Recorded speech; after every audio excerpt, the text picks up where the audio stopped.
The auctioneer's gavel came down like a judge's verdict, and Samuel Harrison felt his last silver dollar slip through his fingers as easily as water through a sieve, watching the young woman on the platform whose eyes held more defiance than fear, despite the iron shackles binding her wrists. Samuel had ridden into Quartzsite, Arizona, that scorching June morning in 1879, with enough money for a week's worth of supplies, and a fresh start after 3 years of punishing cattle drives that had left his body lean and his pockets nearly empty. The desert town shimmered in waves of heat, its buildings bleached pale by the relentless sun, and dust devils danced between the scattered mesquite and palo verde trees that dotted the landscape. He had planned to buy flour, coffee, beans, maybe some bacon if he stretched his funds carefully, then head north toward Prescott where he heard ranches were hiring experienced hands. The last thing Samuel expected was to find himself standing outside the general store, drawn by a crowd gathering around a makeshift platform where a portly man in a stained vest was calling out numbers like he was selling livestock.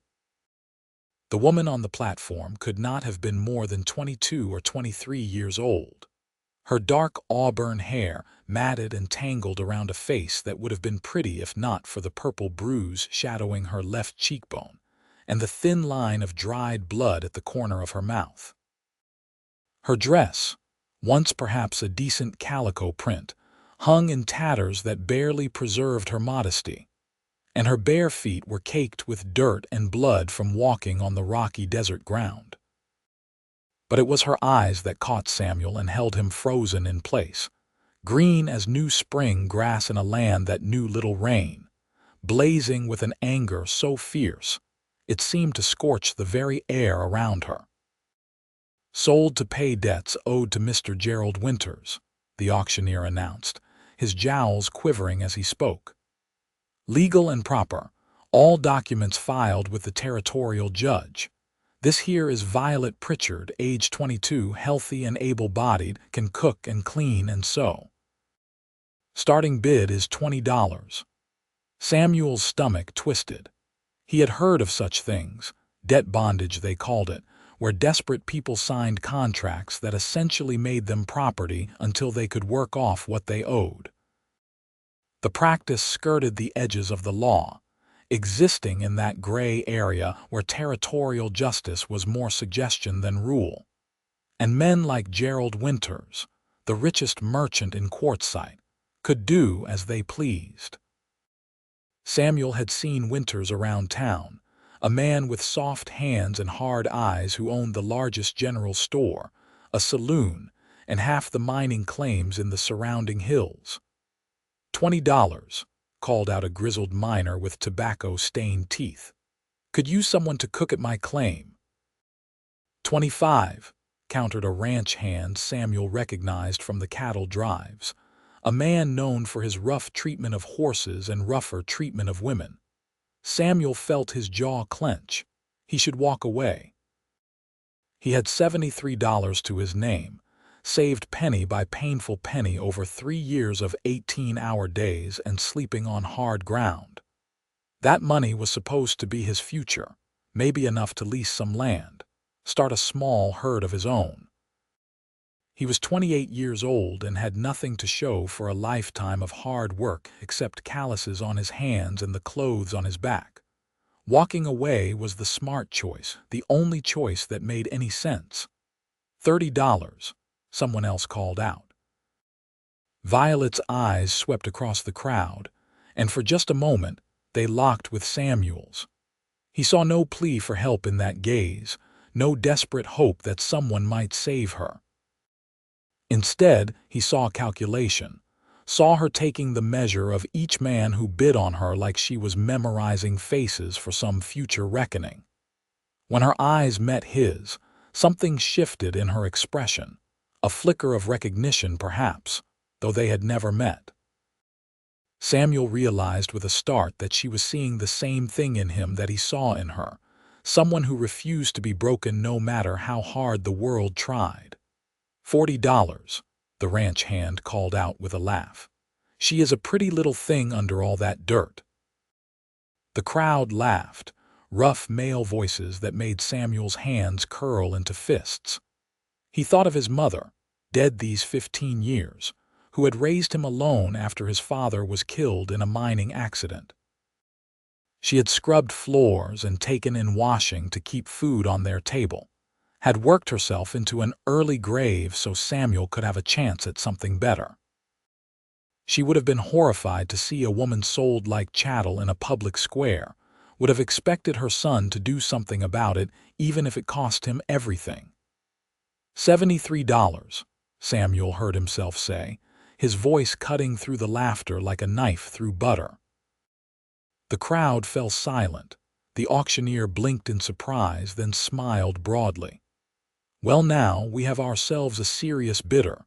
$73 from the cowboy in the back. Do I hear 75? The ranch hand who had bid 40 scowled at Samuel. "That is every cent you got, Harrison. You planning to eat rocks the rest of the year? Do I hear 75? The auctioneer repeated. The crowd murmured, but no one raised the bid.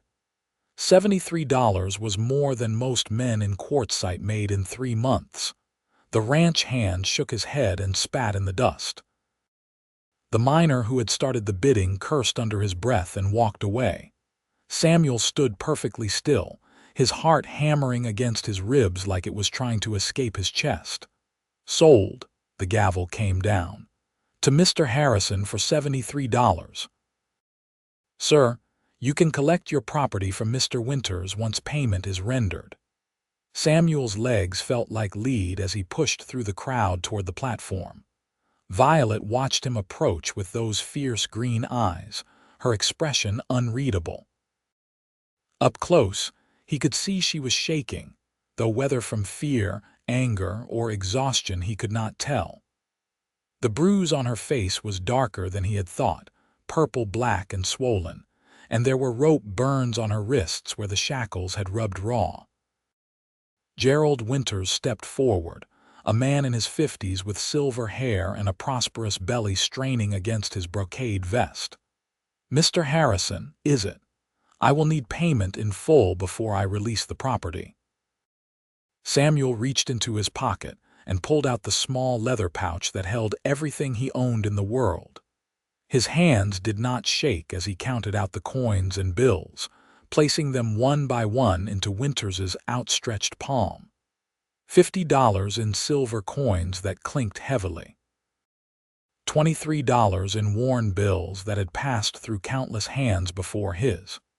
Each dollar represented days of brutal work, nights sleeping under stars, meals skipped to save a few pennies. When the last coin left his hand, Samuel felt strangely light, as if some great weight had lifted from his shoulders even as his prospects crashed around his ears.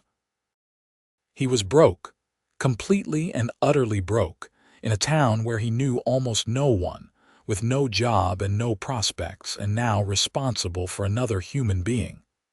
Winters counted the money twice, then nodded with satisfaction and tucked it into his vest pocket. "Pleasure doing business with you, Mr. Harrison. I will get the papers." He disappeared into the general store and returned a moment later with a sheaf of documents. "These here are the debt contracts."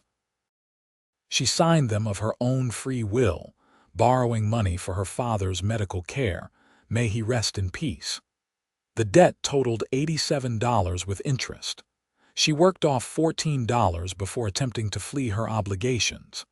Now the debt and all associated contracts belong to you.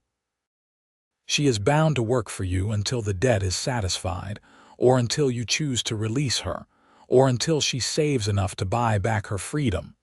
All legal and proper. Samuel took the papers without looking at them. The key to the shackles. Winters smiled, showing teeth too white and even for a man his age. "Of course."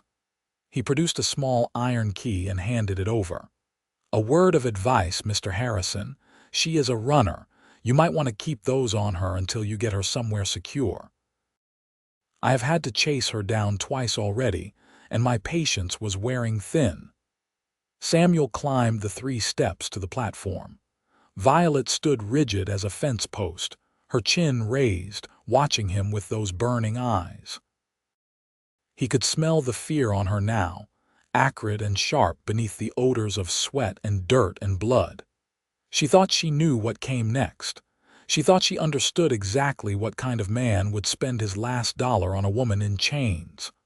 "Hold out your hands," Samuel said quietly. She did not move. "So you can check the merchandise. Make sure you got your money's worth." Her voice was rough from thirst, but there was steel in it, an edge sharp enough to cut. Samuel met her gaze steadily. "So I can take those shackles off." Surprise flickered across her face, quickly hidden. Slowly, she extended her hands. Samuel inserted the key and turned it, hearing the lock click open. The shackles fell away, clattering on the wooden platform. Violet pulled her hands back against her chest, rubbing at the raw wounds on her wrists. "Can you walk?" Samuel asked. "I have been walking just fine," she shot back. "Right up until men started chaining me." Samuel almost smiled. "Almost. Come on then. Let us get out of this sun." He turned and walked down the platform steps, very aware that she might run. He had no way to stop her if she did, and some part of him hoped she would. Then at least one of them would be free. But after a moment, he heard her footsteps behind him, hesitant and uneven on her torn feet. The crowd had mostly dispersed, men heading back to their business now that the entertainment was over. Samuel led Violet down the dusty main street, past the saloon where piano music jangled through the open doors, past the assayer's office and the livery stable. She followed a few paces behind, limping but keeping up. He could feel questions building in her like storm clouds on the horizon. But she remained silent until they reached the edge of town where he had left his horse, tied to a hitching post outside a small adobe building that served as a boarding house. His horse, a sturdy bay gelding named Copper, nickered softly at his approach. Samuel untied the reins and turned to face Violet. She had stopped a dozen feet away, standing in the middle of the street with her arms wrapped around herself despite the heat. The sun beat down mercilessly, turning the desert landscape into a shimmering haze of gold and brown. "Why did you do that?" The question burst from her like she had been holding it back by sheer force of will. "Why did you spend everything you had on me?" Samuel opened his mouth to answer, but no words came. He honestly did not know. It had been impulse, instinct, some nameless thing that had moved his tongue before his brain could engage. He had seen a woman in trouble and acted without thinking of consequences, and now here they stood, 2 strangers tied together by a transaction neither of them truly wanted. "I do not know," he said finally, the honesty of it strange on his tongue. Violet stared at him like he had spoken in a foreign language. "You do not know? You just spent your last dollar and you do not know why?" "No," she laughed, but there was no humor in it, just a ragged edge of hysteria. "Well, that is perfect, just perfect. I am owned by a man too stupid to know why he bought me." Samuel felt heat rise in his cheeks that had nothing to do with the Arizona sun. "I am not stupid." "Then what are you? Broke?" The word came out flat, but he saw something shift in her eyes, understanding maybe, or the beginning of it.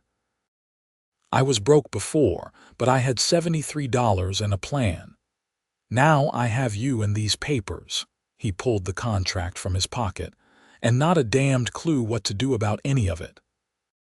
Violet took a step closer, studying his face like she was trying to read something written there in a language she did not quite speak. Her anger seemed to drain away, replaced by a wary confusion. "You could have just walked away." "Yes, but you did not." "No. Why?" Samuel met her eyes, those fierce green eyes that refused to look away or look down, and spoke the only truth he could find. "I do not know." They stood in the dusty street while the sun climbed higher and the heat pressed down like a physical weight. A wagon rattled past, the driver staring at them curiously. Samuel realized how they must look, a trail-worn cowboy and a woman in rags standing in the middle of the road having an incomprehensible conversation about nothing and everything. "I need to find work," Samuel said finally. "And you need food, water, and a place to rest. Beyond that, I have not thought much further." Violet glanced down at her torn dress, her dirty feet, her raw wrists. When she looked up again, something had shifted in her expression. Not trust, but perhaps the absence of outright fear. "There is a woman who runs a boarding house at the edge of town. Mrs. Chen. She knew my mother before she passed. She might let us stay on credit if I vouch for you. You would vouch for me. You do not know me from Adam." A ghost of a smile touched Violet's lips. "You are the man who just spent his last dollar setting a stranger free. I reckon that counts for something." Samuel pulled the contract papers from his pocket and held them out to her. "These are yours. I have no use for them." Violet stared at the papers like they might bite her. "What are you doing, giving them to you? They are your debt, your contract. You should be the one to decide what happens to them. But you paid for them. Legally, I am bound to you until the debt is satisfied. Legally, a lot of things are wrong in this world." Samuel kept his hand extended. "I did not buy you to own you. I bought you to get you off that platform. What you do now is your own choice." Very slowly, Violet reached out and took the papers. Her fingers trembled slightly as they closed around the documents, and Samuel saw her throat work as she swallowed hard. She looked down at the contract, at her name written in ink that had bound her to servitude, to degradation, to a future that stretched out bleak and hopeless. Then, without a word, she began to tear the papers into pieces. She ripped them methodically, reducing the contract to confetti that drifted to the ground like dirty snow, scattering in the hot breeze that whispered down the empty street. When the last piece fell, Violet looked up at Samuel with something raw and vulnerable in her eyes. "Thank you." Samuel nodded, not trusting himself to speak. The moment stretched between them, fragile and strange, before Violet turned and started walking toward the far end of town. Samuel followed, leading Copper by the reins, watching the woman who was no longer his property but somehow still his responsibility limp barefoot through the desert dust. Mrs. Chen's boarding house was a low, adobe structure with a red tile roof and a small garden out front, where improbable green things grew despite the hostile climate. An older Chinese woman with gray streaking her black hair looked up from where she was watering tomato plants, her eyes widening as she recognized Violet. "Violet Pritchard. Is that you, child, Mrs.?" Chen set down her watering can and hurried over, her hands fluttering up to touch Violet's face, taking in the bruises and cuts with a soft gasp.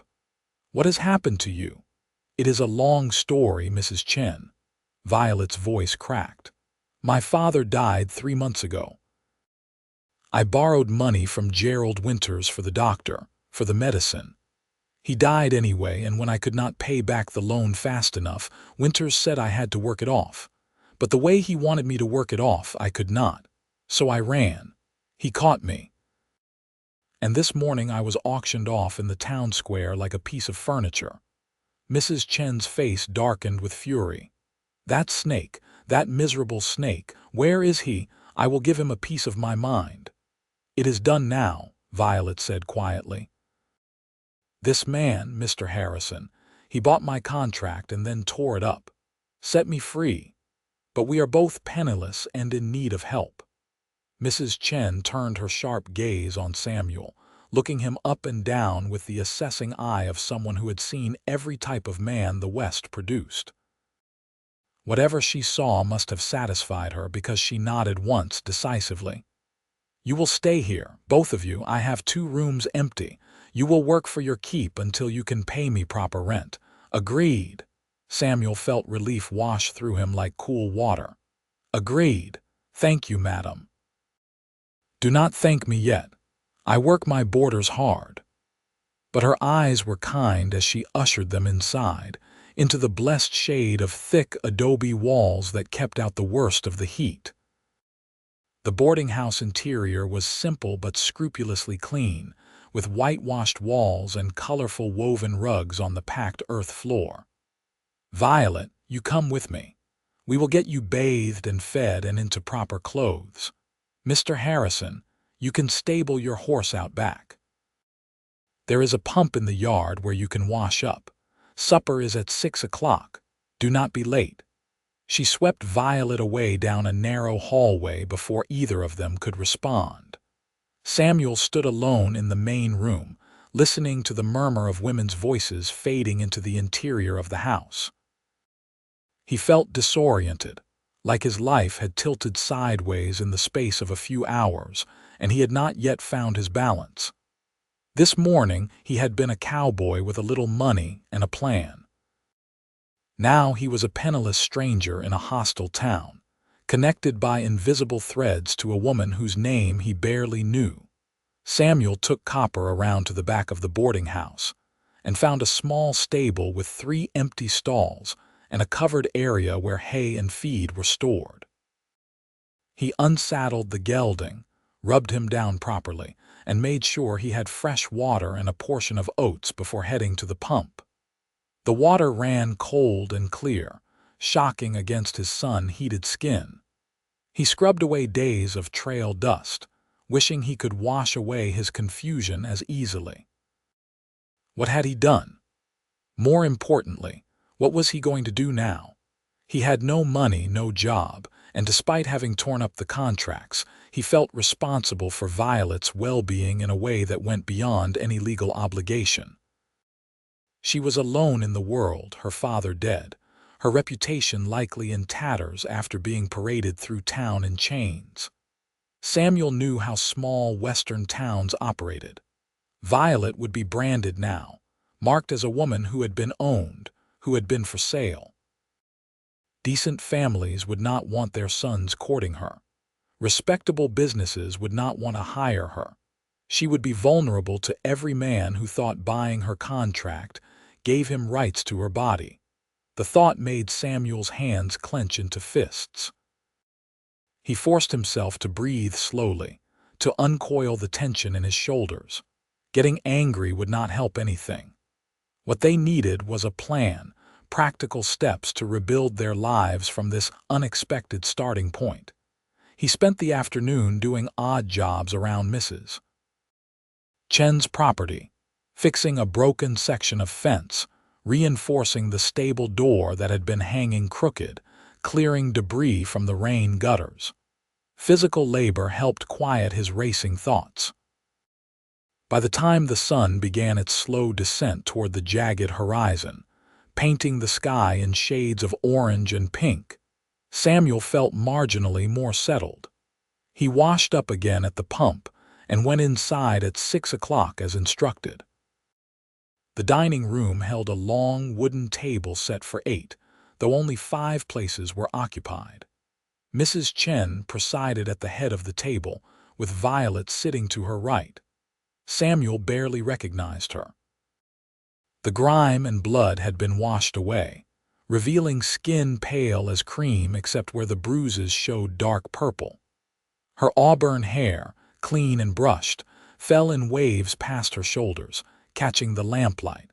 She wore a simple dress of blue cotton that Mrs. Chen must have provided, and her hands, though still showing rope burns on the wrists, were clean and bandaged. She looked up when Samuel entered, and for a moment their eyes met and held. Something passed between them, unspoken and electric, before Violet looked away, color rising in her cheeks. "Mr. Harrison, take a seat," Mrs. Chen commanded. "You have met Violet. These are my other boarders. Mr. Tom Foster, he works at the assayer's office, and Mr. and Mrs. Robert Kent, school teachers from back east who arrived last month." Samuel nodded to each in turn, murmuring polite greetings as he took a seat across from Violet. The meal was simple but plentiful: beans and cornbread, and roasted vegetables from Mrs. Chen's garden. Everyone ate with the focused attention of people who had worked hard all day and earned their supper. "So, Mr. Harrison," Mrs. Chen said as she passed him the cornbread, "what brings you to Quartzsite?" "I was passing through on my way north to Prescott. Heard there was ranch work up that way." "And now you are staying?" There was a knowing gleam in Mrs. Chen's eye. "For a while," Samuel said carefully, "until I can earn enough to move on. What kind of work are you looking for? Anything honest?" "I have worked cattle mostly, but I can handle horses, do ranch repairs, work a forge if needed." Tom Foster, a thin man with wire-rimmed spectacles, spoke up. "The Hendricks Ranch about 10 miles north of town lost some hands recently. They might be hiring." "What happened to the hands they had?" Samuel asked. "Two of them went north to try their luck in the silver mines. One got kicked by a horse and had to go back east to family. Bad luck all around." Samuel filed the information away. "I will ride out there tomorrow, see if they are looking for help." "And you, Miss Pritchard, Mrs. Robert Kent asked gently. She was a young woman, perhaps only a year or two older than Violet, with kind eyes and Eastern manners. "Do you have plans?" Violet's knuckles went white around her fork. "I need to find work as well. I can sew, clean, cook, read and write and do figures. Whatever someone needs." An awkward silence fell over the table. Everyone knew what had happened that morning, knew that Violet had been sold on a public platform. Mrs. Kent looked sympathetic but uncertain. Her husband studied his plate. Tom Foster cleared his throat and said nothing. "You will work here for now," Mrs. Chen said firmly. "I need help with the washing and the garden and the cooking. When you are ready, when people in this town remember their manners, then we will talk about other work." Samuel saw gratitude and relief flash across Violet's face. "Thank you, Mrs. Chen." After supper, Samuel went out to check on Copper one more time before bed. The evening air had cooled somewhat, though heat still radiated from the baked earth. He was brushing down the gelding when he heard footsteps behind him. "He is a good-looking horse." Violet's voice came from the stable entrance. She had wrapped a shawl around her shoulders against the evening chill that would come once the sun fully set. "He has been a good partner," Samuel agreed, continuing his work. "Bought him 4 years ago from a rancher in New Mexico.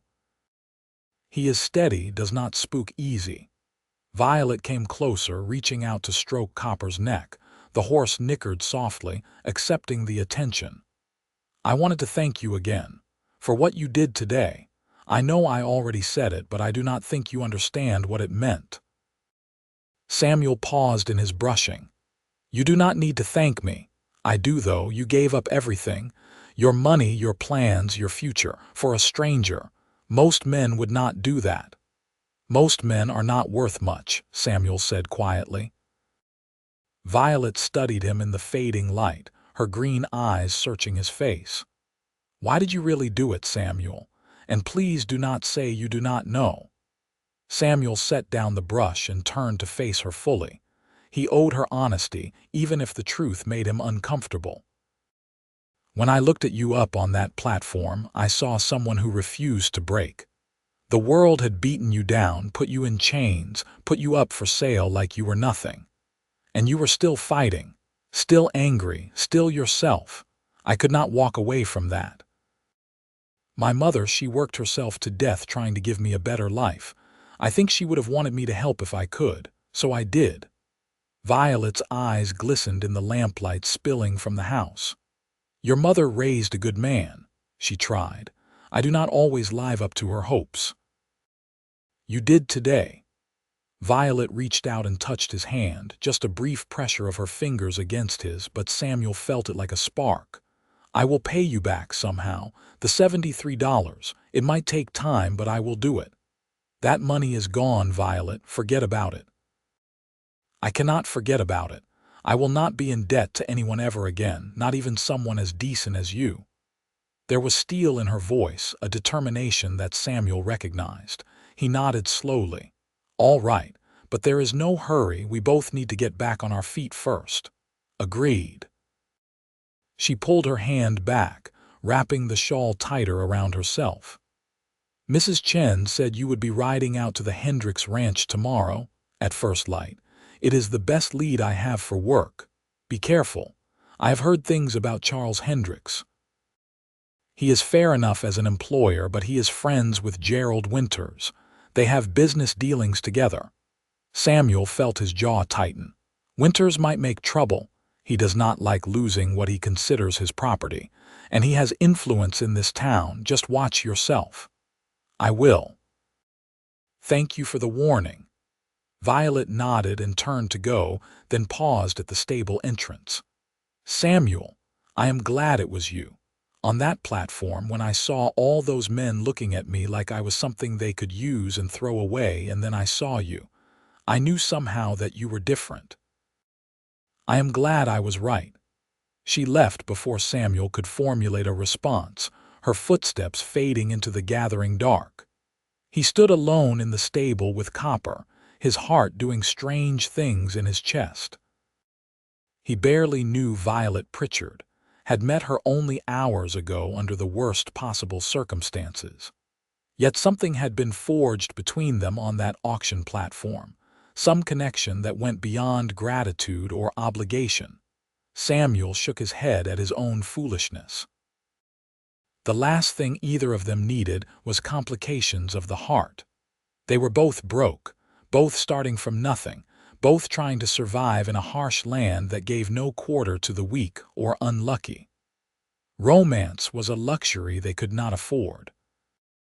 But as he finished bedding down Copper and made his way to his small room at the back of the boarding house, Samuel could not quite convince himself that what he felt was merely responsibility. Nor could he forget the touch of Violet's hand on his, brief as it was, or the way her eyes had held his in the lamplight. He lay awake long into the night, staring at the ceiling beams and wondering what tomorrow would bring. The Hendricks Ranch sprawled across several thousand acres of desert scrubland, 10 miles north of Quartzsite, where the land rose and fell in gentle swells and stands of mesquite and palo verde provided scattered shade. Samuel rode out at dawn, following directions Tom Foster had sketched for him, arriving as the sun climbed high enough to turn the landscape harsh and brilliant. The ranch house was a substantial adobe structure with a covered porch, and several outbuildings clustered nearby, barns and bunkhouse and corrals where horses moved restlessly in the growing heat. A man was working in the nearest corral, a lasso in hand, attempting to separate a young stallion from the main herd. Samuel tied Copper to the fence rail and watched for a moment, assessing the man's technique. He was good, patient, and skilled, reading the horse's movements with practiced ease. "Help you with something," the man called out, not stopping his work, looking for Charles Hendricks. "Heard he might be hiring." "You heard right. I am Hendricks." The man finally got his rope around the stallion's neck and led it toward a separate pen before turning his full attention to Samuel. He was in his 40s, weathered and lean, with a salt and pepper beard and eyes that missed nothing. "You got experience with horses and cattle. 3 years driving cattle from Texas up through New Mexico and into Arizona. Worked ranches in between drives. Can handle horses, do basic veterinary work, repairs, whatever needs doing." Hendricks nodded slowly. "You are the one who bought the Pritchard girl yesterday." It was not a question. Samuel felt his shoulders tense. News travels fast, in a town like Quartzsite. Everyone knows everyone's business before breakfast. Hendricks studied him with an unreadable expression. "That was either the stupidest thing I have seen in years or the bravest. I have not decided which. I do not suppose it matters much either way." "Maybe not." Hendricks opened the gate and stepped out of the corral, wiping sweat from his forehead with a bandana. "Gerald Winters is not happy about what you did. He has been talking around town, saying you interfered with legal business, that you are trouble. Am I trouble for you if you hire me?" Hendricks considered this. Potentially. Winters and I do business together. He provides goods for the ranch and I sell him beef at a fair price. He will not like me employing someone who crossed him. Samuel started to turn away. "I understand. Thanks for your time. Hold on, I am not done." Hendricks's voice stopped him. "I said he would not like it. I did not say I cared what he likes. What you did yesterday, standing up to that spectacle, that took guts. And I need ranch hands more than I need to keep Gerald Winters happy. The pay is $30 a month plus room and board if you want to stay in the bunkhouse. Work is hard, hours are long. You will be in the saddle most days from sunup to sundown. Interested?" Relief flooded through Samuel. $30 a month was not a fortune, but it was honest work and a chance to rebuild his savings. "Very interested. Thank you, Mr. Hendricks. Call me Charlie. Everyone does. When can you start?" "Today if you need me." "I need you." Charlie grinned. "Come on. I will show you around and introduce you to the other hands." Samuel spent the day learning the layout of the ranch, meeting the 3 other cowboys who worked there, and getting his hands dirty with the endless tasks that kept a ranch running. There were fences to mend, cattle to check on, horses to train, water sources to maintain. The work was exactly what Samuel needed, physical and straightforward, requiring all his attention and leaving little room for the confusing thoughts that had kept him awake the night before. Charlie Hendricks proved to be a fair boss, working alongside his men rather than giving orders from the shade. He explained that his wife had died 2 years earlier, and his 2 grown sons had moved to California to seek their fortunes, leaving him to run the ranch with hired help. There was a sadness about him when he spoke of his family, but also a quiet strength, the resilience of a man who had endured loss and kept going. As the sun began its descent, Charlie called Samuel over. "You planning to ride back to town tonight?" "Yes, sir. I am staying at Mrs. Chen's boarding house." "That is a long ride in the dark. You are welcome to stay in the bunkhouse and ride back tomorrow evening." Samuel considered. He had told Violet he would be gone for the day, but not that he might not return until tomorrow. Would she worry? The thought that she might care whether he came back sent a strange warmth through his chest. "Thank you, but I should get back tonight. I will come out early tomorrow morning." Charlie nodded. "Suit yourself. You did good work today, Samuel. I am glad to have you on." The ride back to Quartzsite took nearly 2 hours in the fading light. Copper was tired but willing, and Samuel let his mind wander as the horse followed the familiar trail. He thought about Violet, wondered what she had done all day, whether the work at Mrs. Chen's boarding house was manageable, or if her injured feet made it difficult. He thought about the $73 he had spent, which seemed both insignificant and earth-shaking depending on how he looked at it. Mostly he thought about the strange turn his life had taken, how a single impulsive decision had changed everything. It was full dark by the time he reached Mrs. Chen's boarding house. Lamplight glowed in the windows, warm and welcoming.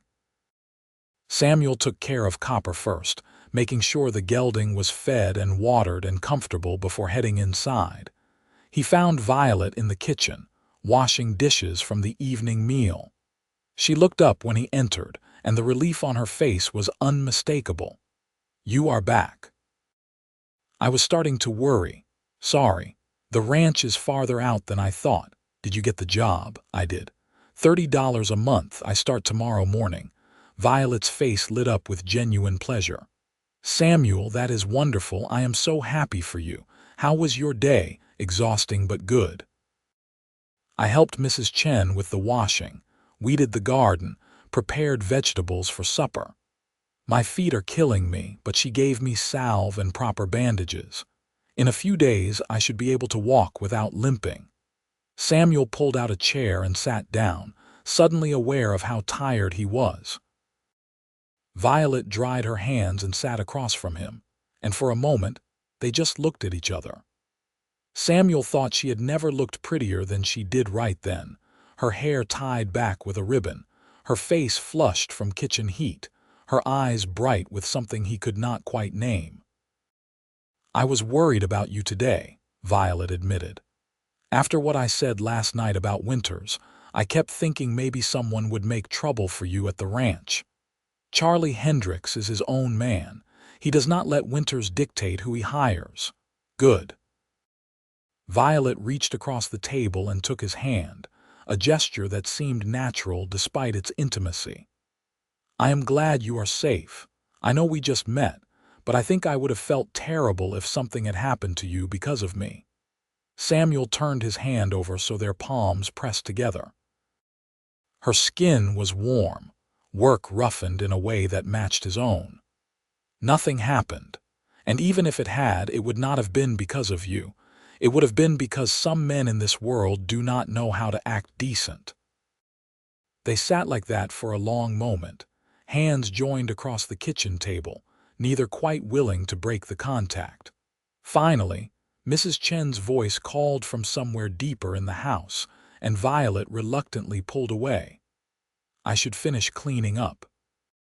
She has been so kind to me, I want to do the work properly. Let me help." Samuel stood and picked up a dish towel. "I can dry while you wash." They worked together in comfortable silence, falling into an easy rhythm. When the last dish was put away and the kitchen restored to order, they walked out together into the cool night air. The sky blazed with stars, that vast canopy of light that you only saw in places far from cities, and somewhere in the distance a coyote called out, lonely and wild. "Thank you for helping with the dishes," Violet said. "You did not have to do that. I wanted to." She looked up at the stars, hugging herself against the desert chill that followed the scorching days. "When I was a little girl, my father used to tell me that every star was a person's dream. That when you wished on a star, you were really wishing on someone else's hope, and it would travel through the sky until it found the person who needed it most. That is a nice thought. He was a dreamer, my father, came west thinking he would strike it rich in the silver mines. Instead, he broke his back for 20 years pulling rocks out of the ground and died owing money he could never repay." There was bitterness in her voice, but also love.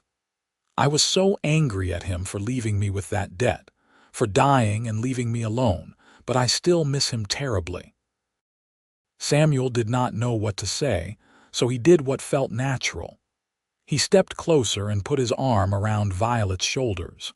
She stiffened for just a moment, then relaxed against him, letting him take some of her weight. They stood like that under the stars, two people who had been strangers just yesterday, now bound together by circumstance and choice, and something neither could quite name. "My mother used to say that everything happens for a reason," Samuel said quietly. "That God or fate, or whatever you want to call it, puts people in each other's paths exactly when they need to meet. I never knew if I believed that. And now I think maybe she was right." Violet turned to look up at him, and Samuel saw in her eyes the same confusion and attraction and fear that he felt. It would be so easy to kiss her right then, to give in to the pull he felt drawing them together. But he knew it would be wrong, too fast, too much pressure on something fragile and new. So instead he squeezed her shoulder gently and stepped back. "Get some rest," he said. "Tomorrow will come early, you too." Violet's voice was soft, almost disappointed, but she smiled as she moved toward the house. "Good night, Samuel." "Good night, Violet." The days settled into a pattern after that. Samuel rode out to the Hendricks ranch each morning before dawn, worked hard until evening, then rode back to Mrs. Chen's boarding house. Violet worked alongside Mrs. Chen, learning to manage the boarding house, slowly paying off her room and board through labor. In the evenings, after supper, they would find time to talk, sometimes in the kitchen while cleaning up, sometimes on the small porch while the desert cooled around them. Samuel learned about Violet's childhood, how her mother had died when she was 12, leaving her to care for her father and their small house on the edge of town. How she had taught herself to read from old newspapers, and had dreamed of becoming a teacher before poverty and circumstance crushed those dreams. How she had nursed her father through his final illness, watching him waste away from lung disease caused by years of breathing mine dust, helpless to do anything but ease his pain as much as possible. Violet learned about Samuel's life on the cattle trails, the brutal work and the beauty of the open range, the camaraderie of the cowboys and the violence that sometimes erupted when men spent too long isolated from civilization. She learned about his father's death in the mine collapse, how his mother had raised him alone, how she had died when he was only 13, leaving him to fend for himself, how he had drifted from job to job, ranch to ranch, never staying anywhere long enough to put down roots. They were both survivors, both people who had been knocked down by life and gotten back up swinging. That recognition created a bond between them, an understanding that went beyond words. 2 weeks after Samuel started working at the ranch, trouble finally arrived in the form of Gerald Winters. Samuel was in town picking up supplies for Charlie Hendricks, loading bags of feed onto a wagon outside the general store, when Winters appeared. He had 2 men with him, rough-looking characters who carried themselves like they knew how to use the guns on their hips. "Mr. Harrison," Winters said, his voice oily and false pleasant, "I have been meaning to have a word with you." Samuel straightened slowly, his hand resting casually near his own revolver. He was not a gunfighter, but he knew how to defend himself if needed. "Mr. Winters, I hear you are working for Charlie Hendricks now, doing well for yourself." "I am earning an honest living." Of course. Winters smiled, showing those 2 white teeth. "I wonder if we might discuss a business proposition. I am prepared to offer you $100 for the Pritchard girls' contract." Samuel felt anger flash hot through his veins. "The contract does not exist anymore. I destroyed it. Violet is a free woman." "Ah, but that is where you are mistaken. You purchased the contract legally. The debt still exists, recorded in the territorial records. Whether you choose to enforce it or not, she is legally bound until that debt is paid. I am offering to take that burden off your hands with a tidy profit for you besides." "The answer is no." Winters's smile never wavered, but his eyes went cold. "I advise you to reconsider. $100 is generous, more than you will earn in 3 months of hard labor." "I said no." Samuel's voice was flat, final. One of Winters's men took a step forward, hand hovering near his gun. "Mr. Winters is making you a fair offer, and I am declining it. Now, if you will excuse me, I have work to do." Samuel turned back to loading the wagon, very aware of the 3 men behind him, calculating odds and distances in case things turned violent. But after a long moment, he heard footsteps retreating. Winters's voice drifted back, soft and menacing. "You are making a mistake, Mr. Harrison. I do not forget people who cross me." Samuel finished loading the wagon with hands that were steadier than he felt. He drove back to the ranch in a dark mood, Winters's threat echoing in his mind. That evening, when he returned to the boarding house, he pulled Violet aside and told her what had happened. Her face went pale. "Samuel, you have to be careful. Winters is dangerous. He has men who will do anything he asks, and the sheriff is in his pocket. I am not afraid of Gerald Winters. Maybe you should be. Violet's hands twisted together anxiously. There are stories about people who crossed him, business rivals who suddenly had their property burned. A woman who refused his advances and ended up beaten so badly she lost the use of one arm. He has power in this town, and he uses it. Samuel took her hands in his, stilling their nervous movement. Listen to me. I am not going to let him hurt you or use you or own you. I do not care how much power he has. But he could hurt you. He could try. Samuel saw the fear in her eyes and softened his tone. Violet, I promise I will be careful, but I will not back down. Some things are worth fighting for. Am I worth fighting for? The question came out barely above a whisper. Samuel cupped her face gently, his thumb tracing the line of her cheek. The bruise had faded to a yellow shadow, but he could still see the mark of what had been done to her. You are worth everything. This time when their eyes met, Samuel did not pull back. He leaned in slowly, giving her every chance to move away, and when she did not, when instead she rose up on her toes to meet him, he kissed her softly. Her lips were warm and sweet, and for a moment the world fell away, leaving only this, the simple perfection of two people finding each other against all odds. When they finally broke apart, Violet's eyes were shining. Samuel Harrison, I think I am falling in love with you. Good, Samuel said, pulling her close against his chest. Because I am definitely falling in love with you. They held each other as the stars came out overhead, and Samuel silently vowed that he would protect this woman, this unexpected gift, with everything he had. Gerald Winters and all his power could go to hell, but Winters was not finished. 3 days later, Samuel arrived at the ranch to find Charlie Hendricks in a grim mood. We need to talk, Charlie said, leading Samuel away from the other hands. What is wrong? Winters came by yesterday evening. Said if I kept you on, he would stop doing business with the ranch. No more supplies from his store, no more purchasing our beef. He has contracts with half the ranches in the territory. If he spreads word that the Hendricks Ranch is trouble, it could ruin me. Samuel felt his stomach drop. You are letting me go. Hell no, I am not letting you go.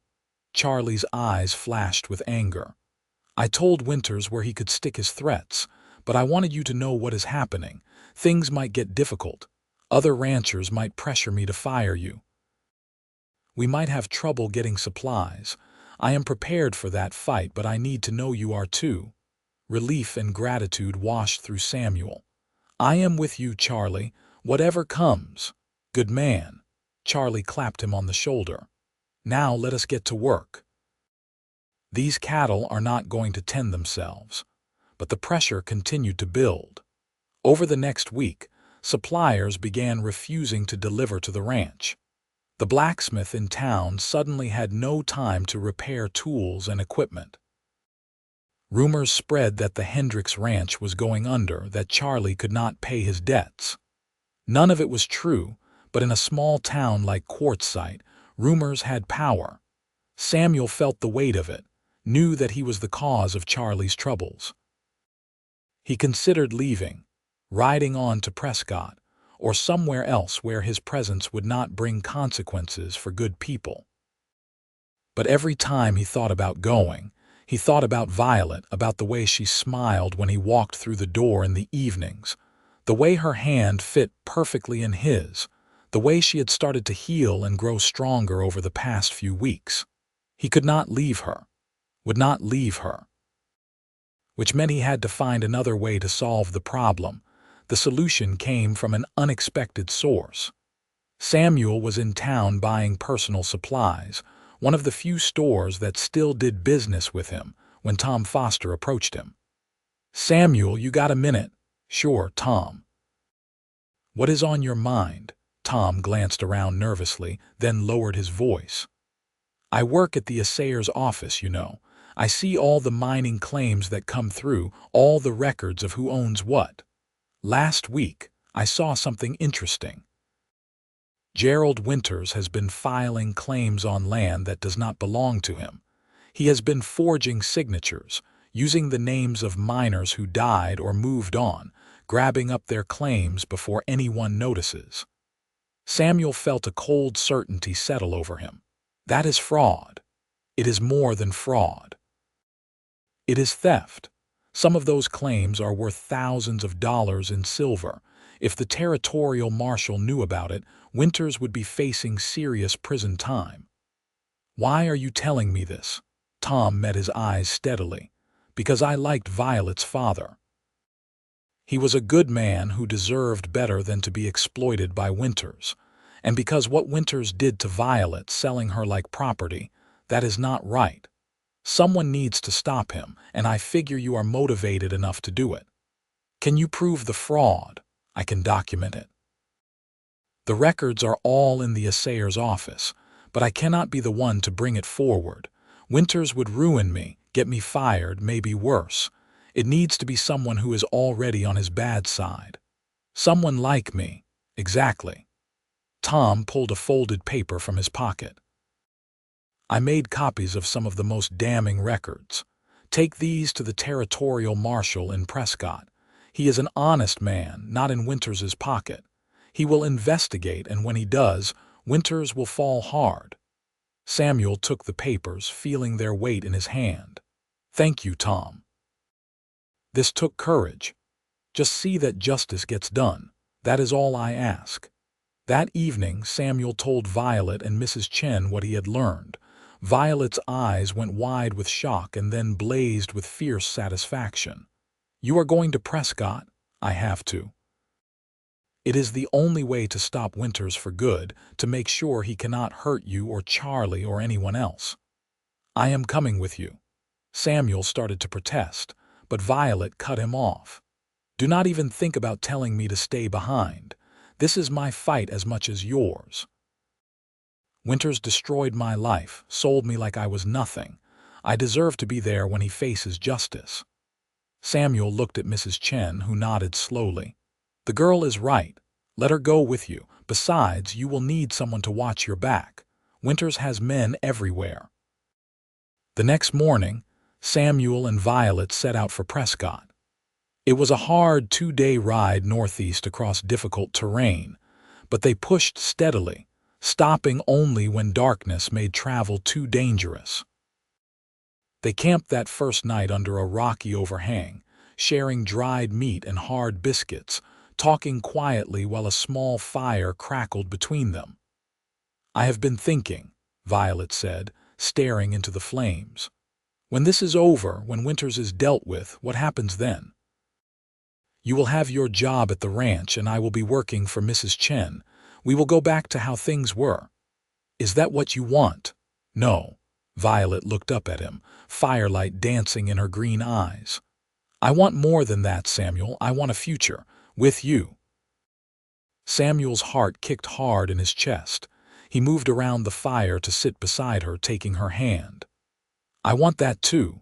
More than I have wanted anything in my whole life. But I have nothing to offer you, Violet. No home, no land, barely any money saved. I am just a ranch hand. You are the man who gave up everything for a stranger. The man who stood up to Gerald Winters knowing it could cost him his life. The man who made me believe in goodness again when I thought the world had beaten it out of me. Violet squeezed his hand. That is everything I need. Samuel kissed her then, deep and thorough, trying to pour into that kiss all the things he felt but could not quite put into words. When they finally broke apart, both breathing hard, Violet smiled against his lips. When we get back from Prescott, Samuel said softly, I am going to ask you properly, with a ring if I can afford one. But right now, with just the stars as witnesses, Violet Pritchard, will you marry me? Yes, Violet breathed. Yes, 1,000 times yes. They held each other as the fire burned down to embers, making plans in whispers, building a future out of hope and determination. They would marry as soon as they returned to Quartzsite. Samuel would continue working for Charlie until he saved enough to lease some land of his own. Violet would keep working for Mrs. Chen until they could afford their own small house. It would not be easy, but they would build their life together, one day at a time. They reached Prescott late the following afternoon, a bustling town of nearly 3,000 people, far larger and more prosperous than Quartzsite. The territorial marshal's office was on the main street, a sturdy building of wood and brick with the territory's seal hanging over the door. Marshal James Crawford was a man in his 50s with steel-gray hair and eyes that had seen too much of human nature's dark side. He listened to Samuel's story without interruption, examining the documents Tom Foster had provided, his expression growing darker with each page. "This is serious," Crawford said finally. "If these records are accurate, and I have no reason to doubt they are, Gerald Winters has committed multiple counts of fraud and theft. He is looking at 10 years minimum in territorial prison." "What do you need from us?" Samuel asked. "Sworn statements from both of you about what happened with Miss Pritchard's debt and the auction. Any other witnesses you can provide. Then I will ride to Quartzsite with my deputies and arrest Winters. We will need to secure the assayer's office records before anyone can destroy evidence." They spent the rest of the day giving their statements, recounting every detail of Violet's ordeal and Samuel's confrontations with Winters. It was painful for Violet to relive those memories, and Samuel held her hand through the worst of it, providing silent support. That night, they stayed in a hotel, in separate rooms to preserve propriety, though Samuel wanted nothing more than to hold Violet through the dark hours. The next morning, they rode back toward Quartzsite with Marshal Crawford and 3 deputies, a small armed party that looked like it meant business. They arrived in Quartzsite at midday, when the sun turned the streets to rivers of molten light. Word of their arrival spread fast, and people gathered to watch as the marshal and his men surrounded Gerald Winters's general store. Samuel and Violet stayed back, letting the law handle things, but they could see everything clearly. Winters came out of his store with his hands up, his face purple with rage. "This is an outrage. I am a respected businessman. You have no right." "I have every right," Crawford said coldly.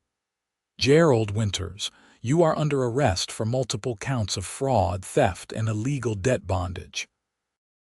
You will come with us peacefully, or we will use force." Winters's eyes swept the crowd and landed on Samuel and Violet. "This is your doing. You will pay for this, Harrison. Both of you will pay." "The only one paying is you," Crawford said. "Now move." They led Winters away in chains, the same iron shackles that had once bound Violet's wrists. Samuel felt Violet lean against him, her body shaking with a mixture of relief and satisfaction. "It is over," she whispered. "It is really over." "It is over," Samuel agreed, wrapping his arm around her. "He can never hurt you again." The territorial judge arrived a week later to hear the case. The evidence against Winters was overwhelming, the testimony damning. He was sentenced to 15 years in Yuma Territorial Prison, his assets seized to compensate his victims.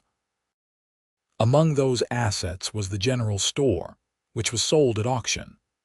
Charlie Hendricks bought it, then immediately hired Tom Foster to manage it, ensuring that Quartzsite would have an honest merchant for the first time in years. With Winters gone, life in Quartzsite changed. The atmosphere of fear that had hung over the town lifted like morning fog burned away by sun. People smiled more, conducted business without looking over their shoulders, started planning for futures they had not dared imagine before. For Samuel and Violet, the future arrived faster than expected. 2 months after Winters was sentenced, they stood in front of the small church on the edge of town. Samuel in a new suit bought with hard-earned wages, Violet in a simple white dress that Mrs. Chen had sewn for her. The ceremony was attended by Mrs. Chen, Charlie Hendricks and all the ranch hands, Tom Foster, and half the town besides. Everyone wanted to celebrate the couple who had stood up to tyranny and won. "I now pronounce you husband and wife," the minister said, beaming. "You may kiss your bride."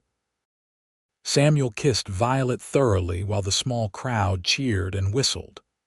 When they finally broke apart, both laughing, Samuel looked into his wife's eyes and saw his whole future reflected there.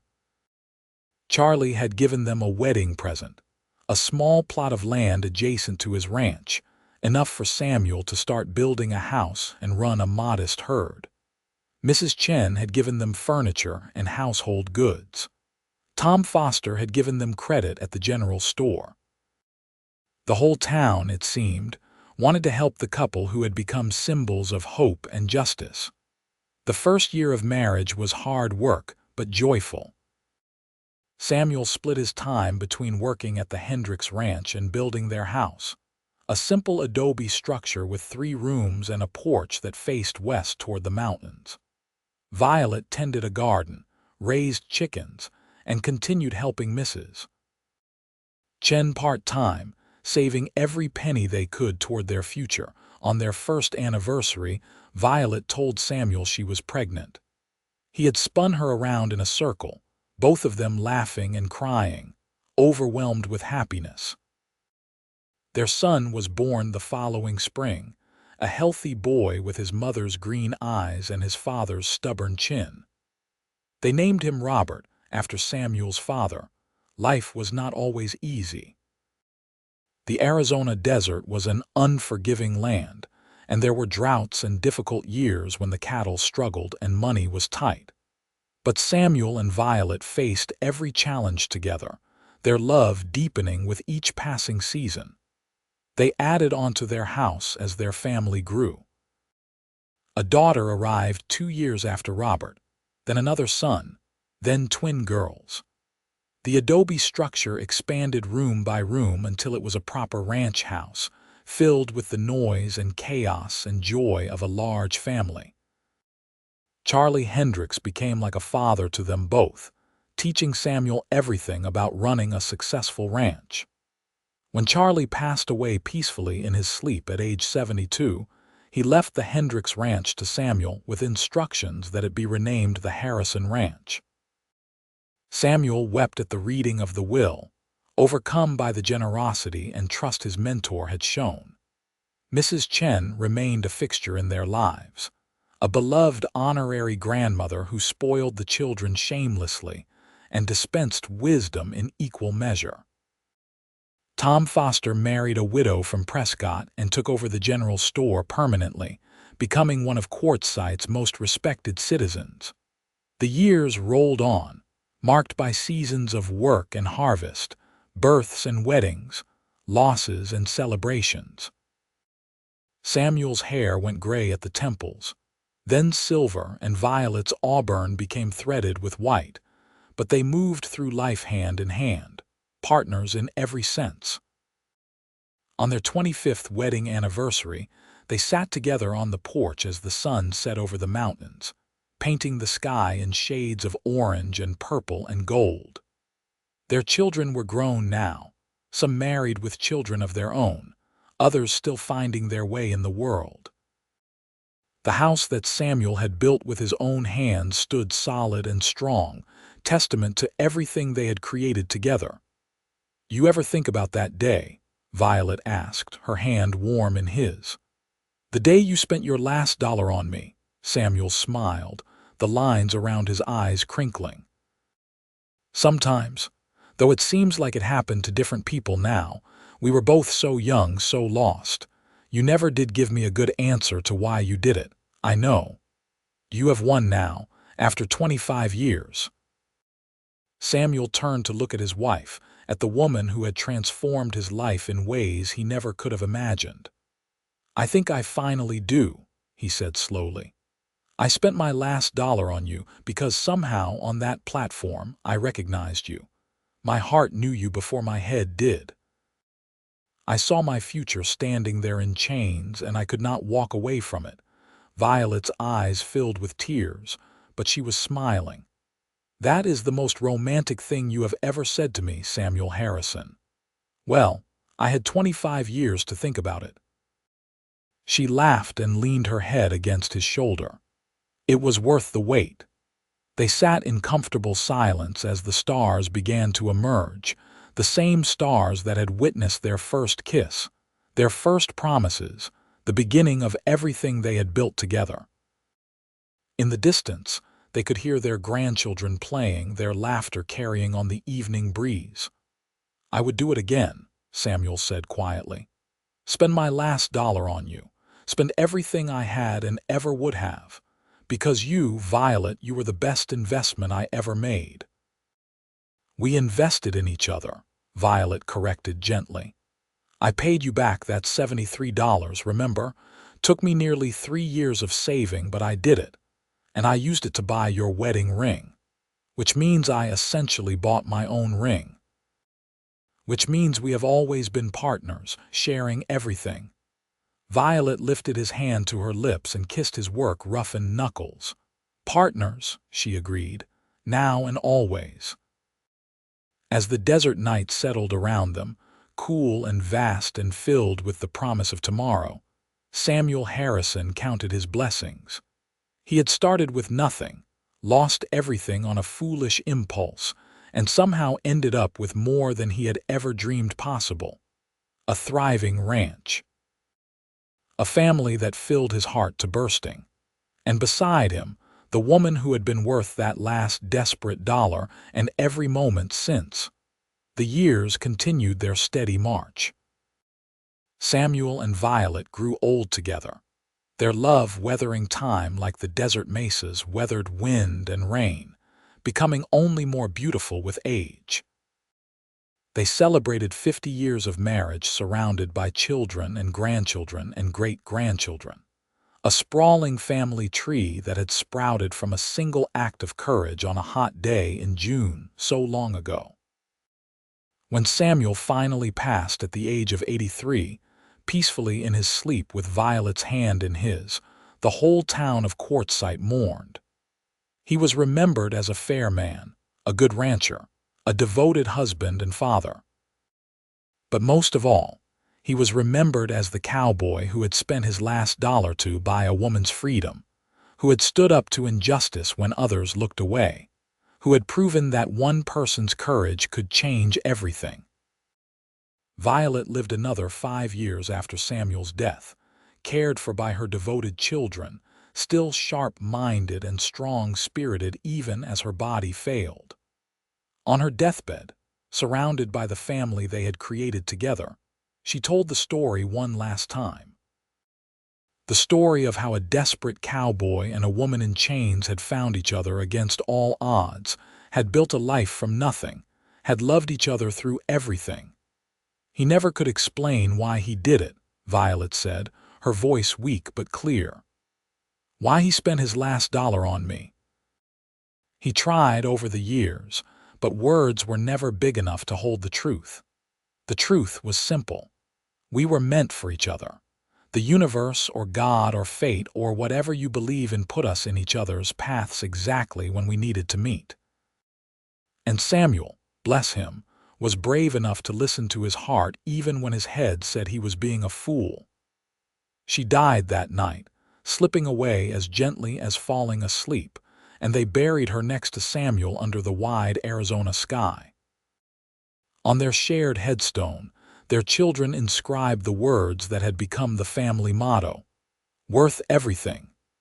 The Harrison Ranch continued on, passed down through generations, each one adding their own chapter to the story.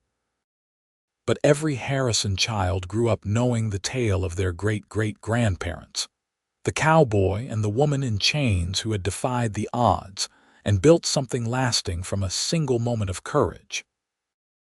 And sometimes, on clear desert nights when the stars blazed overhead in their millions, people claimed they could see two figures on the old ranch house porch, sitting side by side, hands joined, watching over the land and the family they had created.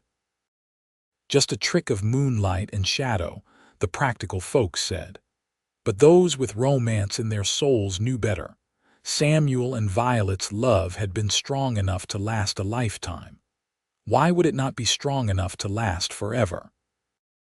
The story of the cowboy who bought her freedom at auction for his last dollar became legend in quartzsite, passed down through generations, embellished and retold until it took on the quality of myth.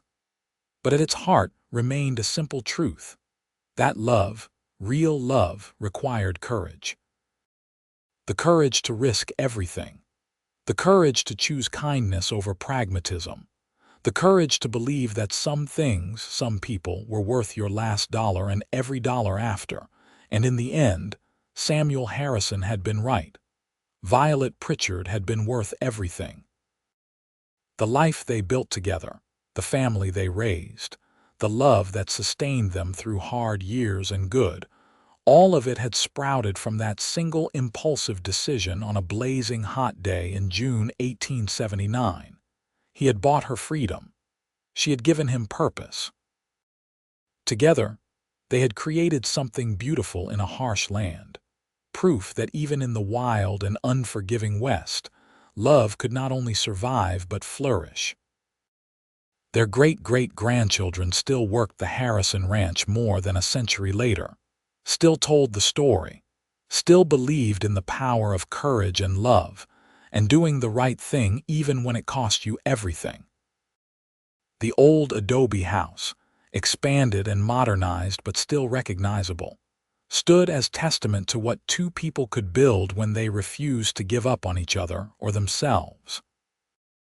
And somewhere, in whatever place souls go when their earthly work is done, Samuel and Violet Harrison sat together under eternal stars, hands joined, hearts at peace, their love story finally complete but never truly ending. Because the best stories, the ones worth telling, never really end. They just transform, passing from generation to generation, inspiring others to be brave, to be kind, to listen when their hearts speak even if their heads cannot explain. Samuel Harrison spent his last dollar on a woman he did not know, and when she asked him why, he had no answer. But in the end, the answer did not matter. What mattered was the choice, the courage, the willingness to leap into the unknown for something that felt right even if it made no logical sense. Sometimes the best things in life, the most important things, cannot be explained. They can only be lived one day at a time, one choice at a time, until those choices become a life, and that life becomes a love story for the ages. And that, more than any explanation Samuel could have given on that hot June day, was answer enough.